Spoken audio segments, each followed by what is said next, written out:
I started my new job with the same enthusiasm as always. It was a medium-sized company, one of those open space offices with cubicles and fluorescent lights that gave everything a slightly greenish hue. The team seemed welcoming, and within a few weeks, I had already made friends with most of my colleagues, except for one. He sat at the back of the office, always in the same position, typing non-stop. I never saw him get up for coffee, talk to anyone, or even glance to the sides. The strangest part? I arrived early, and he was already there. I left late, and he was still there. At first, I thought he was just a workaholic obsessed with his job, but something about him unsettled me in a way I couldn't explain. I tried making small talk a few times, but he never responded. Not even a nod, not a grunt. Nothing. When I asked the office staff about him, the answers were always vague. Oh, he's been here forever. Never really paid much attention. He doesn't talk to anyone, better to just leave him alone. No one seemed to even know his name. There was no nameplate on his desk, no email signature I could check. The only thing I knew was that he spent the entire day furiously typing, as if he were always in the middle of an impossible deadline. One day, I stayed late to finish an important report. Before I realized it, the entire office was empty, with only the monitors blinking in sleep mode, and the low hum of the air conditioning filling the silence. Except for him. He was still there, as always, typing non-stop. A strange discomfort grew in my chest, but I tried to ignore it. Maybe he was just absorbed in his work, or perhaps he was one of those people who preferred the quiet at the end of the workday to concentrate. But something didn't add up. At that hour, no one should have been there besides me. After another hour of trying to focus, I realized I wouldn't be able to finish anything with that weird feeling creeping up on me. So I decided to leave. I grabbed my things, shut down my computer, and walked past his desk on my way out. That's when something made me stop. The keyboard made that fast, rhythmic sound, as always. But now that I was closer, I noticed that his screen was completely black. I leaned in. It wasn't in sleep mode. His computer wasn't even on. My entire body froze. I stood there, staring at the blank screen while the sound of the keys continued. Frantic, relentless. It was impossible. He was typing so fast it really seemed like he was writing something, but there was nothing on the screen. No reflection, no blinking light. A chill ran down my spine when I noticed another detail. The sound of the keys wasn't exactly right. It sounded fake, like a recording being played at low volume. I swallowed hard and tried to control my breathing. Maybe it was just a technical glitch, some weird bug I wasn't familiar with. But then, I gathered the courage to look at him, and that was the moment I regretted everything. He was completely still. His fingers moved over the keyboard far too fast, without any hesitation, but his eyes were fixed on the dark screen, unblinking, unresponsive to my presence. It was as if he were frozen there, trapped in an impossible loop. I felt an overwhelming urge to get out of there, but at the same time I couldn't move. My heart started pounding faster. I wanted to step back, leave without making a sound, but my legs felt glued to the floor. That's when, without warning, he stopped typing. The silence was so abrupt it jolted me, like the air around me had suddenly become heavier. His fingers were still on the keyboard, but now completely motionless. I couldn't see his face clearly, just his rigid silhouette under the faint glow of the turned-off monitor. Then, slowly, he turned his head toward me. The movement was strange, stiff, like the muscles in his neck weren't used to moving. My mouth went dry. I didn't know what I expected to see when he finally looked at me, but nothing could have prepared me for it. His eyes were wrong, empty, as if there was nothing inside, just a dark void where something alive should have been. And yet, I had the terrible feeling that he saw me perfectly. Every fiber of my being screamed for me to get out of there, but I was paralyzed. The silence in the office was crushing, each beat of my heart echoing in my ears like a distant drum. Then, he opened his mouth. No sound came out. He just stayed there, his jaw slightly unhinged, as if he were trying to speak but couldn't. I tasted metal in my mouth. Only then did I realize I had been holding my breath. And that was the moment the office lights flickered. Just once, quickly, but enough to make my vision go dark for a second. When they came back on, he was standing. I don't know how it happened. I swear he didn't stand up in a normal way. It was as if he had been there the whole time and I had just failed to notice. The worst part was that he was too close. Close enough for me to smell something strange, something dry, almost burnt. And his eyes, now I could see them up close. They had no shine. Just two deep sockets, as if the skin around them had been stretched too much. My body finally reacted before my mind could process it. I ran. I bolted down the corridor without looking back. My footsteps echoed against the vinyl floor of the empty office, and all I wanted was to reach the exit as fast as possible. The glass door was only a few meters away, and my badge trembled in my sweaty hand as I prepared to scan it at the reader. But then at the last second, a reflection in the glass made me stop. My blood ran cold. He was behind me, not running, not walking, just standing there, like a shadow clinging to mine. But the most terrifying part? His reflection wasn't right.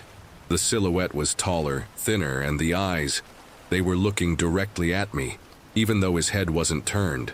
My hand shook so badly that I almost dropped the badge, but I managed to swipe it.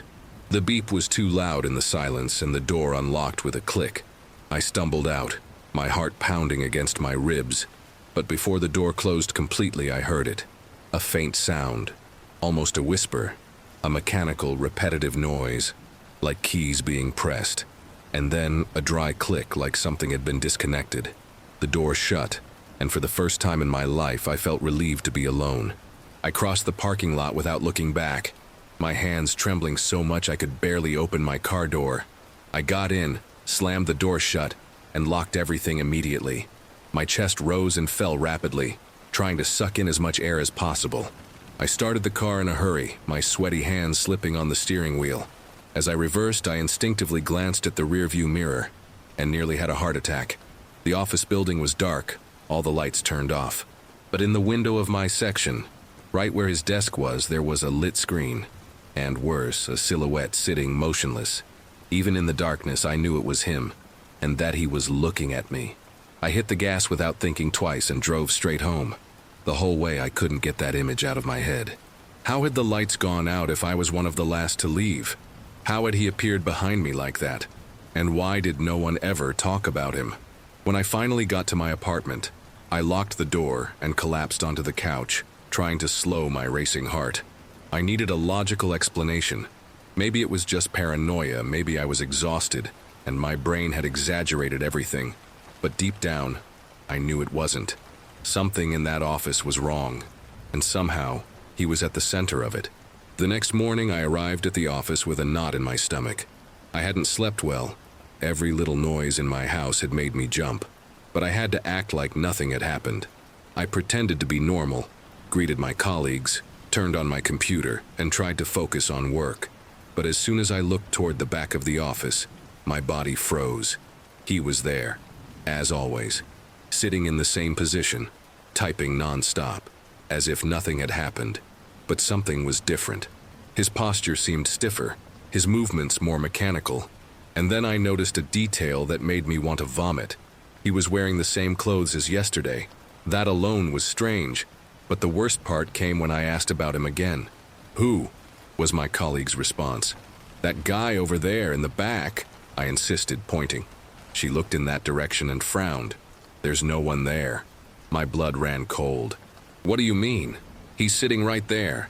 She let out a nervous laugh as if she thought I was joking.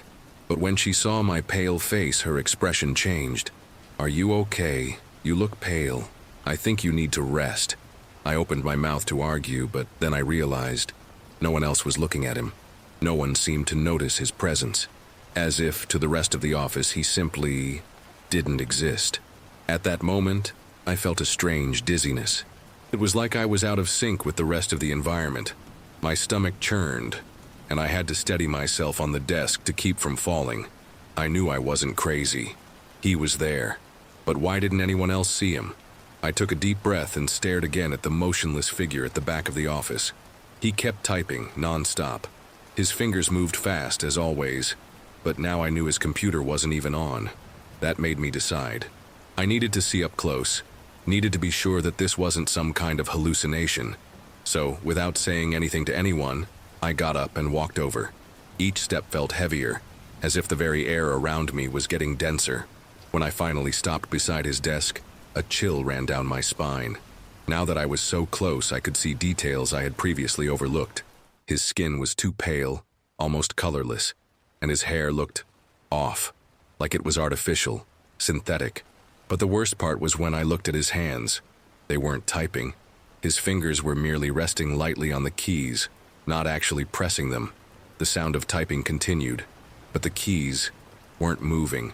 A sharp coldness took over my body. That didn't make sense. The sound continued fast and rhythmic, but his fingers were motionless, just hovering over the keyboard. I swallowed hard and looked at his face. His eyes were fixed on the dark screen as always. But then, slowly, he turned his head toward me again. I wanted to run, wanted to scream, but my body wouldn't respond. His eyes met mine, and this time, there was something different. They seemed deeper, emptier, like black holes pulling me in. And then he whispered too softly for anyone else to hear, "You finally see me." My heart nearly stopped. It was a hoarse, dry whisper, like his voice hadn't been used in years. I stumbled backward, knocking over a chair in the process. But no one reacted. No one looked. No one asked if I was okay. The office kept functioning as usual, as if nothing was happening. But something in me knew that, from that moment on, everything had changed. I was no longer just another employee. Now, I was part of this. I saw, and he knew. I don't remember how I got back to my desk. My body moved on autopilot, as if my mind was still trapped in that moment when he spoke to me. My fingers trembled as I tried to act normal, but it was impossible. I could feel him. Even without looking, I knew he was still watching me. The feeling was suffocating, like an invisible weight pressing down on my chest. Then, just when I thought it couldn't get worse, I heard a sound. A single beep. I looked at my computer and felt the blood drain from my face. My screen flickered, and out of nowhere, a blank document appeared.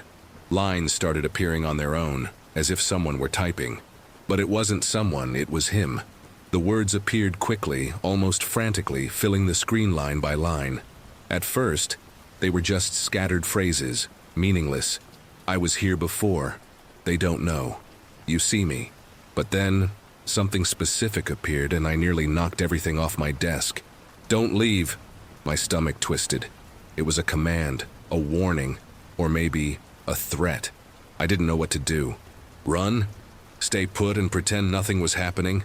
But before I could decide, the computer shut down on its own. And for the first time since I started working there, the sound of the keys stopped. The silence was deafening. The constant typing, which I had somehow come to accept as part of the environment, simply vanished. The office carried on as if nothing had happened. People talking, typing on their own computers, answering calls. But to me, the world felt like it had stopped. My breathing was short, my ears rang. I didn't have the courage to look at him. I didn't want to know if he was still watching me or if he had gone back to staring at his dark screen. All I wanted was to get out of there as quickly as possible. I grabbed my things without saying a word and walked toward the exit, trying to appear as natural as possible. Every step felt like an eternity. I passed through the corridor, the open space, finally reaching the glass door. As I pushed it open to leave, I heard something that made my whole body freeze. A single dry click. The sound of a key being pressed. Just one key, just once. It was subtle, but enough for me to understand the message. He was still there. He still knew I could see him. And somehow he wanted me to know that this wasn't over. I left the office without looking back. I walked quickly to my car, my hands shaking so much that I could barely fit the key into the ignition. My chest rose and fell as if I had run a marathon. With every passing second, I tried to convince myself that it was just exhaustion, stress, a silly hallucination caused by routine. But deep down, I knew the truth. Something in that office wasn't normal. Something was wrong with that man, if he even was a man. The only certainty I had was that I didn't want to go back the next day. But I did. Not because I wanted to, but because I had to. I needed the stability of the job, needed the paycheck, needed to pretend that my life hadn't turned into a silent nightmare. I spent the whole day avoiding looking at the back of the office, keeping my eyes glued to the monitor, trying to act like nothing had happened. And to my surprise, the sound of typing returned. The same frantic, constant keystrokes as always. I almost managed to convince myself that everything had just been a delusion of my tired mind. Until at the end of the day, a notification appeared in my email. An email with no sender, no subject, just one sentence in the message. You will understand soon. My skin crawled instantly. The email had no sender, no date, nothing, as if it had appeared out of nowhere in my inbox. My instinct told me to delete it and pretend I never saw it, but my fingers, almost on their own, clicked to open it. The message was short, but enough to send a chill down my spine. Don't ask. Don't try to understand. Just accept. My hands sweated as I read those words. I wanted to believe it was some stupid prank from someone in the office. But who would do something like that? And more importantly, why? I decided to leave early that day. I stopped by HR and made up some excuse. Something about not feeling well. I just wanted to get out. Breathe air that wasn't contaminated by that suffocating feeling. But before leaving, I did something I regret to this day. For the first time, I looked at his desk with the real intention of seeing, of understanding. And what I saw made me freeze in place. His monitor was still off. But now, for the first time, he wasn't typing. He was looking directly at me. And smiling. It wasn't a normal smile, it wasn't friendly nor mocking, it was wrong. As if he were trying to imitate a human expression but didn't fully understand how it worked. His lips were stretched too wide, his teeth slightly exposed, but his eyes remained empty, devoid of any real emotion. My whole body screamed for me to run, but I couldn't move. It was only when he tilted his head slightly to the side, still smiling in that strange way, that my muscles finally responded. I turned on my heels and practically sprinted out of the office. That night, I sat on my apartment couch, staring into nothingness. I knew I couldn't tell anyone about this. Who would believe me? I could barely process it myself. My heart only truly slowed down when the sun began to rise. But then, my phone vibrated. A single notification. My blood ran cold before I even looked. I picked up the device with trembling hands and unlocked the screen. It was a new email, no sender, just like the other one. Only one line of text. Now you are part of the office. My entire body froze. I wanted to believe it was a coincidence, a mistake, some stupid prank by a coworker. But I knew it wasn't. Not after everything that had happened. The phone screen seemed to pulse in my hands, as if those words carried real weight. Now you are part of the office. I felt trapped in a nightmare I couldn't wake up from. I let the phone slip onto the couch and got up, pacing around my apartment as if trying to escape what I had just read. But it was no use. I knew that somehow I was involved in this now. The next morning, I made the decision I should have made from the start. I would never go back to that place. I spent hours rehearsing how to resign, how to explain it to HR without sounding like a lunatic. But in the end, none of that mattered. When I picked up my phone to call and inform them I wasn't coming in, I saw I had a new message. No number, no identification. Just 2 words on the screen. It's too late. My vision blurred for a moment. A lump formed in my throat and I had to sit down. It's too late. What did that mean? I wouldn't go back to the office no matter what. But what if I was already trapped in this somehow? A horrible thought crept into my mind. One I didn't want to consider, but now seemed inevitable. What if it was never about the office? What if it was about me? I decided to leave home, get some air. I wandered the streets aimlessly, trying to organize my thoughts. But the feeling of being watched never left me. Every reflection in a storefront window, every darkened window sent a chill down my spine. When I returned home that night, I was exhausted. I collapsed onto the couch, took a deep breath, and closed my eyes. For a moment, I thought I could simply forget all of it. But then, in the silence of my apartment, I heard it. A low, constant sound. A sound I knew all too well, keys being pressed. My heart nearly leaped out of my chest. The sound was close. Inside my apartment. I jumped to my feet, my eyes frantically scanning the room. Nothing. Everything was in its place. But the noise continued, keys being pressed in a steady rhythm, just like at the office. My computer was off. My phone was on the table. So where was it coming from? My chest rose and fell rapidly, my breathing growing more and more shallow. And that's when I realized. The sound was coming from the bedroom. I didn't want to go in there. Every instinct in my body screamed at me to run, but my legs moved against my will. With trembling steps, I approached the slightly open door. The sound of typing grew louder, as if someone were frantically hammering away at the keyboard. I took a deep breath and slowly pushed the door open. My room was dark, illuminated only by the faint glow of the street lamp outside my window. But something was different. Something was there that shouldn't be. My computer monitor was on, and on the screen, a blank document, with a single sentence being typed in real time. "You finally see me." A shiver ran down my spine, and my entire body froze. I wasn't typing. No one was there. But the words kept appearing on the screen, one by one, as if invisible fingers were pressing the keys. "You finally see me." I wanted to run, to shut everything down and pretend this wasn't happening. But then, without me touching anything, another sentence appeared. "Now I see you too." My stomach churned and a primal sense of panic overtook me. At that exact moment, the typing sound stopped. The silence that followed was even worse, but the worst was yet to come. The computer screen flickered for a second, and before I could react, the front camera turned on by itself. The image wavered for an instant before stabilizing. My own reflection appeared on the screen, but something was wrong. I was there, but behind me, in the corner of the room, there was a silhouette sitting, still typing. A sharp, icy terror spread through my body. I turned so fast that I nearly fell backward, but there was nothing there. The corner of the room was empty. My chest rose and fell erratically, my mind scrambling to find a logical explanation for what I had just seen. But when I looked back at the screen, the silhouette was still there, still typing. But now, its movements were slower, more deliberate, as if it knew I was watching, as if it had been waiting for this moment. My instinct was to yank the power cord out, to shut down the computer immediately. But before I could move, my own keyboard began pressing keys on its own.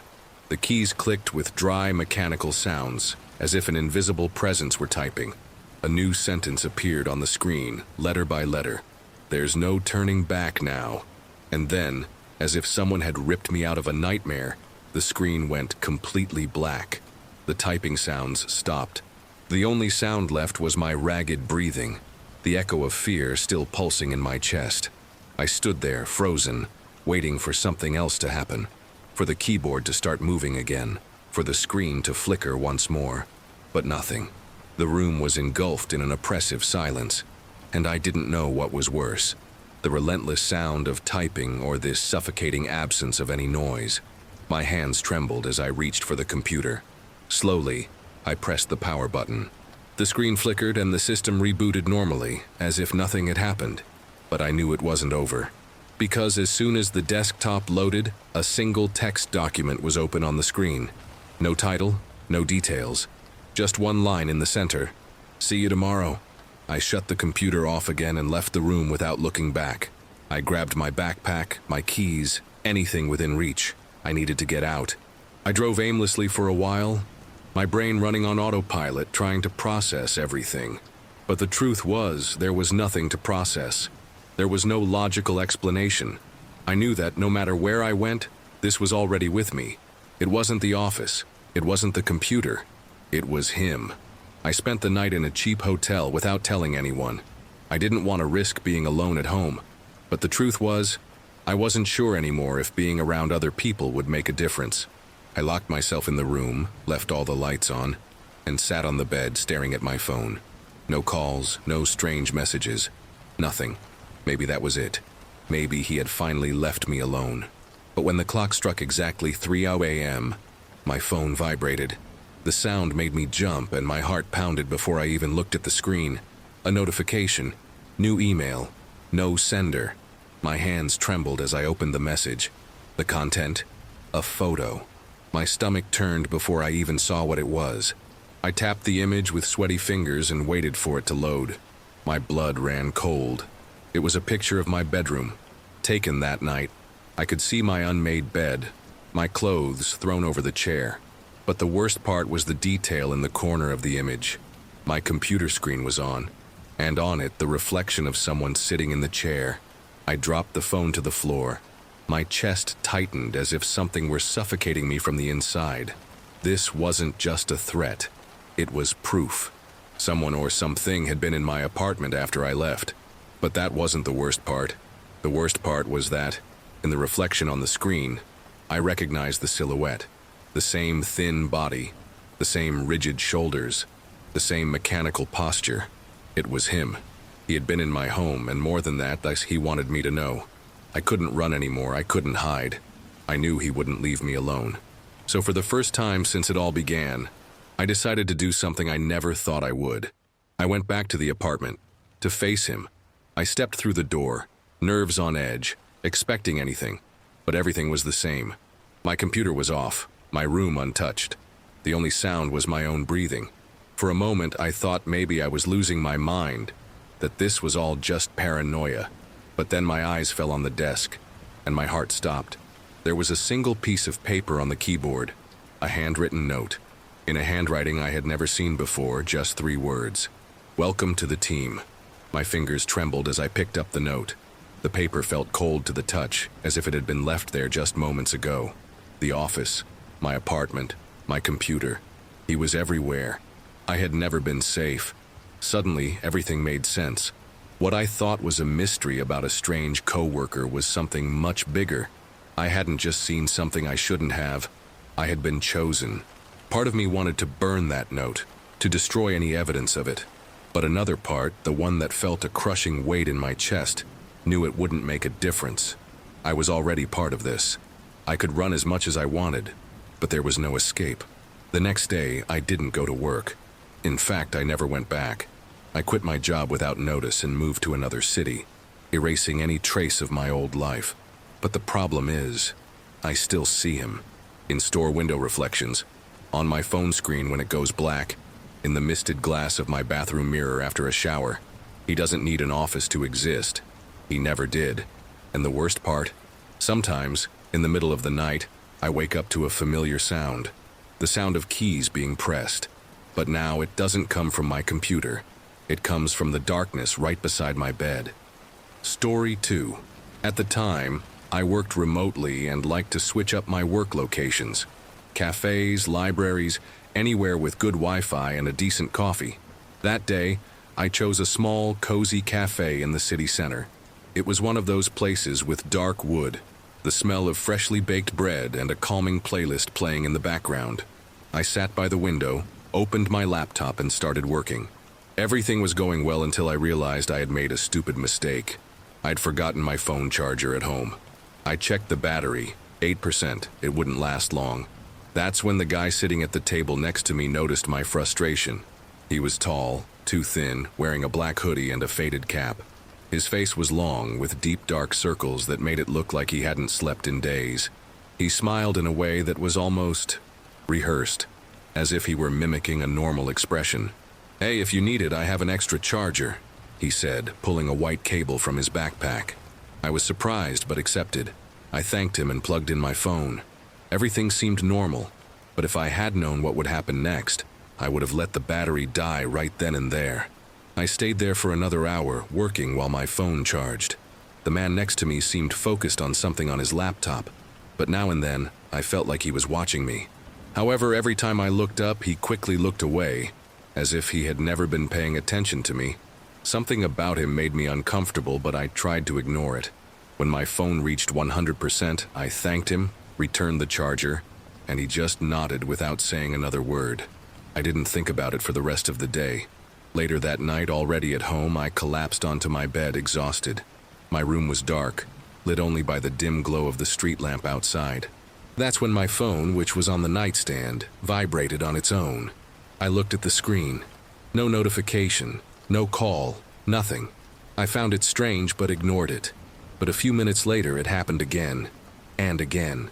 Now, besides vibrating, the screen would light up for a few seconds and then go dark. It was as if someone was trying to get my attention. A chill ran down my spine. I picked up my phone, trying to understand what was happening. Maybe it was a bug, some app running in the background. But as soon as I unlocked the screen, it froze for a second before starting to flicker, distorting the colors like it was malfunctioning. My heart began to race. Suddenly, the device vibrated so hard it almost slipped from my hand. And then, without me touching anything, the front camera turned on. The screen went black for a moment, and before I could react, it started recording. My breath caught in my throat. I hadn't activated anything. The camera had turned on by itself and was capturing everything in front of me. I stared at my own reflection for a few seconds, my expression tense and pale under the dim light of the room. But then, something changed. The screen flickered again, and for an instant, a single second, I saw something else reflected there, behind me. A shadow, dark and undefined, as if someone were standing in the corner of my room. I turned my head in a flash, but there was no one there. Just the suffocating silence of the empty room. My fingers trembled as I held the phone. I tried to close the camera app, but the screen froze. The video was still recording, and all I could see was my own reflection, pale and frightened. That's when the vibration started again, intense, uncontrolled, as if the phone was trying to escape my hand. The sound was deafening in the silent room. Seconds later, the screen went black. Everything turned dark. My chest rose and fell rapidly, and I felt a cold sweat run down my neck. I took a deep breath and pressed the power button, trying to restart the phone. When the screen finally lit up, my heart stopped for a moment. The home screen looked normal, but something was off. Something that shouldn't have been there. An unknown number in my call history. The contact had no name, just a string of meaningless digits. But what really made my stomach turn was the last registered call. Time, 3 a.m. Duration, 0 hours. As if someone had called me, but I had never picked up. As if the call had been made just to let me know it had happened. My fingers hovered over the screen hesitantly. I knew any rational person would simply ignore the call, delete the number, and try to forget. But there was something inside me, an irrational need to understand what was happening. With my heart pounding in my chest, I tapped the unknown number. The screen flickered, and before I could change my mind, the call started ringing. Every second felt like an eternity. 1 ring, 2 rings, 3 rings. Then, silence. No one answered. But instead of going to voicemail, a strange static filled my ears. A low, irregular noise like radio interference mixed with something wet. I was about to hang up, but then, in the middle of the static, a voice whispered my name. Low, drawn out, too close. My body froze completely. The phone slipped from my hand and landed on the mattress, but the call didn't disconnect. The static grew louder, as if something was getting closer. My brain screamed at me to hang up, but before I could move a muscle, the voice whispered again. 3 words, soft and final. See you soon. The call ended. The silence that followed was even worse than the sound of the voice. My breathing was erratic. I stared at the phone as if it were a bomb about to explode. See you soon. Those words echoed in my head, cold and definitive. Whoever it was, they knew who I was. They had my number, and worse, they knew where to find me.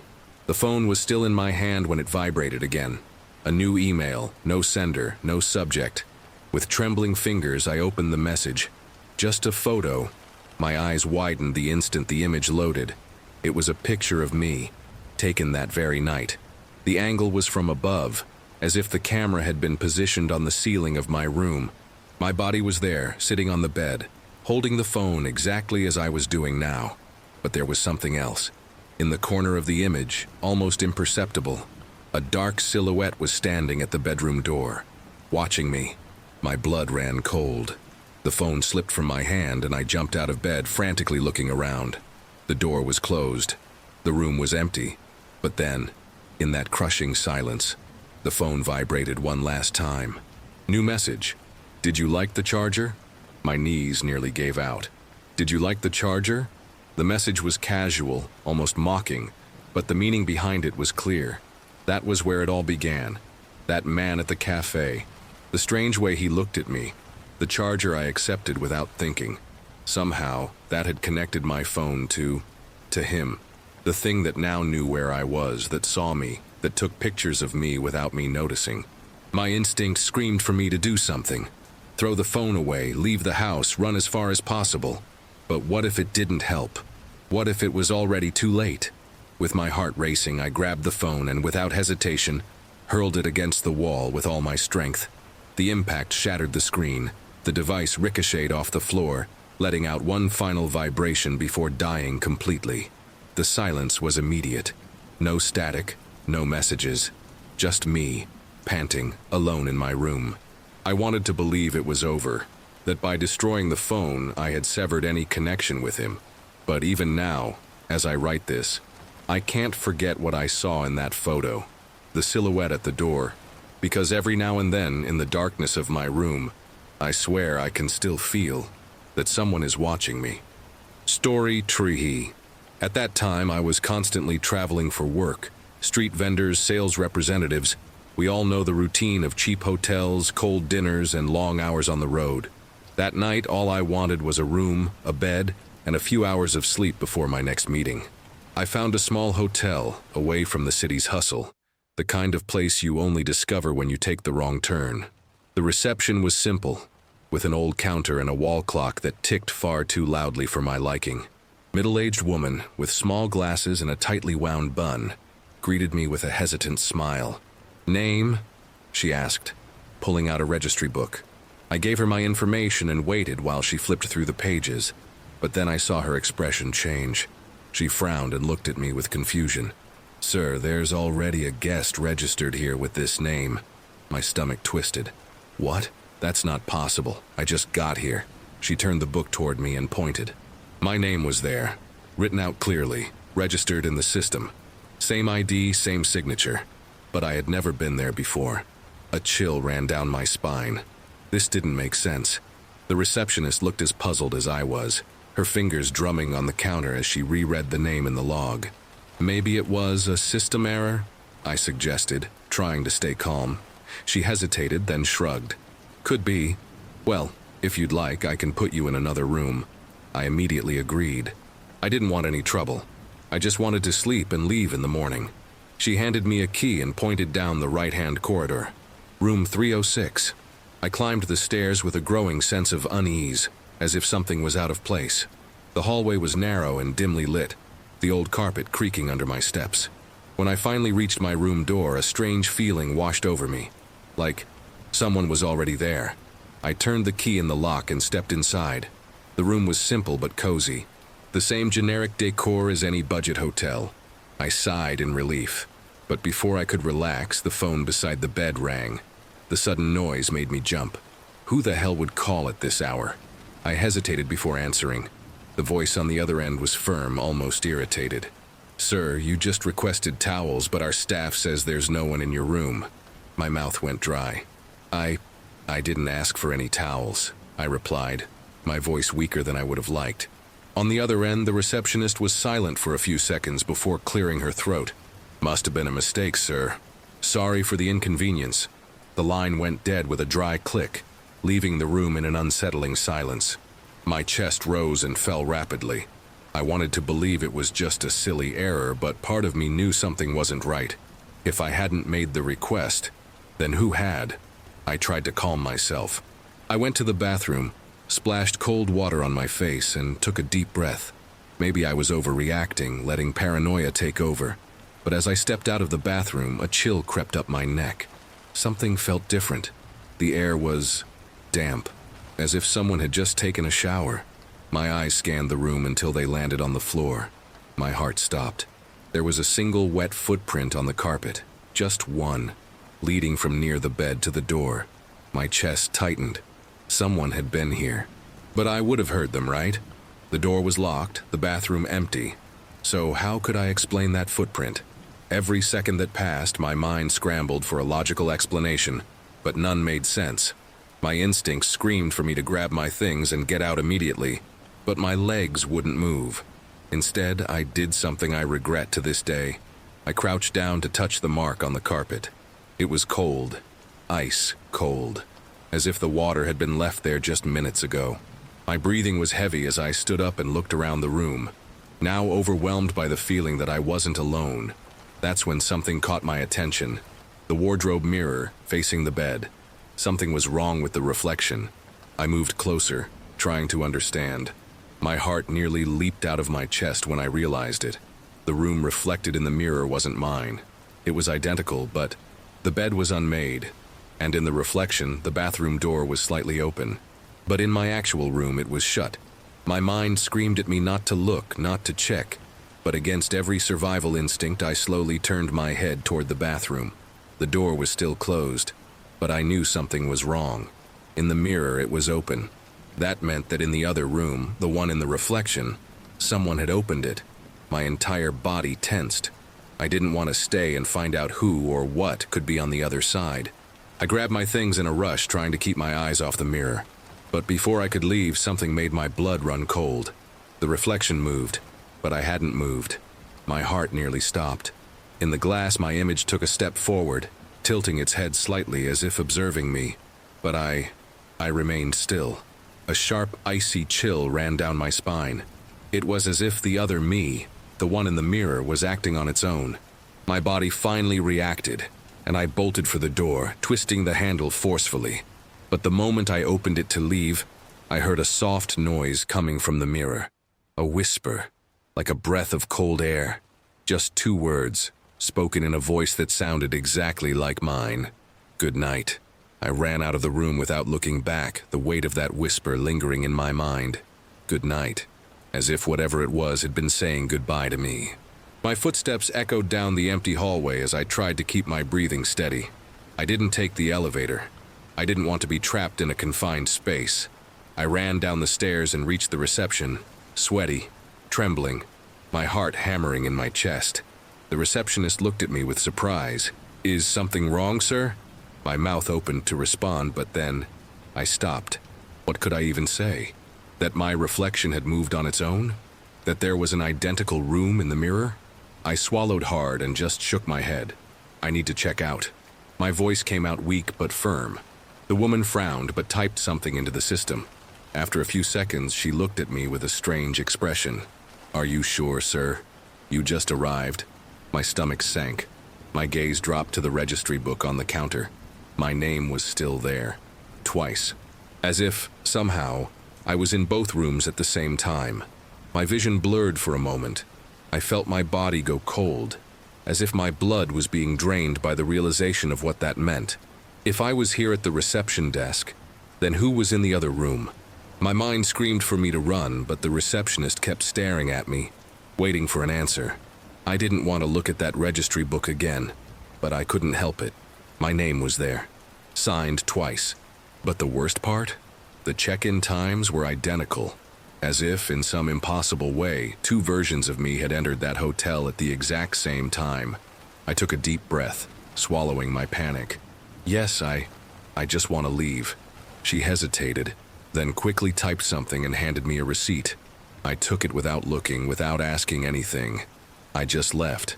I ran to my car, started the engine, and drove away from that hotel as fast as I could. In the rearview mirror, the building grew smaller and smaller until it disappeared into the darkness of the road. But even as I drove away, an unsettling feeling kept following me, because as I accelerated, my reflection in the car mirror seemed slightly delayed, as if it were watching me instead of simply reflecting my movements. I drove all night with no destination, not caring where I was going. I just wanted to put as much distance as possible between me and that hotel. But no matter how much I tried to calm myself, the feeling didn't go away. Every time I glanced at the rearview mirror, I felt a subtle lag, a hesitation in my own reflection. Maybe it was paranoia. Maybe it was just exhaustion. But then, when the sun started rising on the horizon, I stopped at a gas station to wash my face and breathe. I walked into the bathroom and looked at myself in the mirror. My heart nearly stopped. My reflection was watching me, not copying my movements, watching. I took a step back, but my image didn't react immediately. It was subtle, almost imperceptible, but I saw it. I saw it. A second of delay, a hesitation, as if something was deciding whether it still wanted to imitate me or if it was already time to take my place. I turned my back and walked out of the bathroom without looking again. Since that night, I avoid mirrors. I avoid seeing my reflection for too long. Because sometimes when I pass by a storefront or the glass of a car, I swear I see something different. Small things. A blink I didn't do. A smile I didn't make. And the worst part, I don't know if I'm the one watching, or if I'm the one being watched.